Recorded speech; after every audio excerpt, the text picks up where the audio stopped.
We know that millions of Americans, and many of you watching, have found your weekly paycheck just is no match for the rising cost of living. Meanwhile, many of the country's top CEOs continue to collect huge bonuses, massive salaries, and more.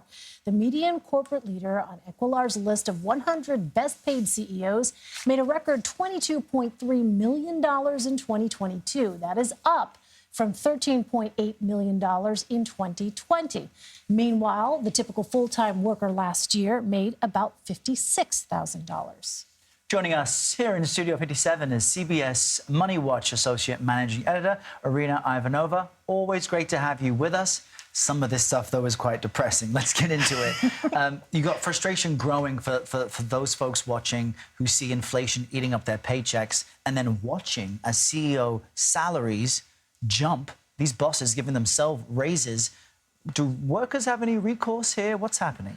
We're seeing actually quite a lot of pushback, especially now, just to cite the Hollywood writers' strike that's ongoing. A lot of the writers have made the point that, you know, the pay packages of just 8 of the top studio heads, the amount that they get paid in 1 year would cover double the cost of everything they're asking for in the new contract. There's a massive disparity. And we've actually, there's also been reporting out this week in CNBC about Google, which laid off about 12,000 people earlier this year. It turns out that Google's CEO gave himself, or the board gave him, a 10% raise that same year.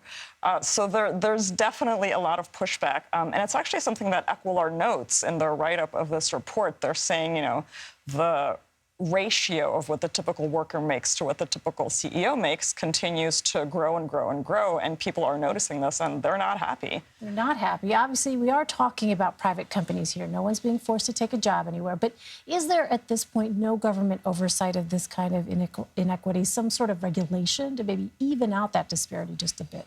You know, for years, the regulations have been going the other way. We've been taking away rules and protections for some workers. There's been a little bit of work around the edges, though. So, for instance, stock is a huge reason that these people make so much money. Stock is a really big part of their compensation, and stock gains are actually taxed far less than salaries for regular people. You know, if somebody were to get a $2 million salary, they would pay a lot of taxes on that. If they got that in stock, the taxes are much smaller, which is another incentive for companies to pay their CEOs in stock. So we've seen we've seen some legislation to increase the penalty on stock buybacks, which would sort of disincentivize companies from trying to inflate their stock price. Something else on the legislative front, there's actually been a bipartisan bill in the Senate introduced a couple months ago, specifically looking at bank CEOs that would authorize federal regulators to claw back any excessive compensation that they got in the case that a bank fails, as we've seen a few banks fail lately. So that is a rare and recent bipartisan development. Let's hope it gets somewhere. Yeah, and in the House, you have AOC, Matt Gaetz, agreeing to pass a bill where congresspeople shouldn't own stocks, because there's this sense that the system is stacked against the regular working person who's making $56,000 but still working very hard. We've watched CEO compensation just jump through the ceiling while worker productivity inches up, but their compensation isn't keeping pace with it. How do we explain that? Is this about greedy CEOs? Well, economists will say they're not greedy. They're just trying to do whatever they can get away with, which is what any human would do. You know, any worker tries to earn as much as they are able to get paid. And if they can't earn that much, they might go elsewhere.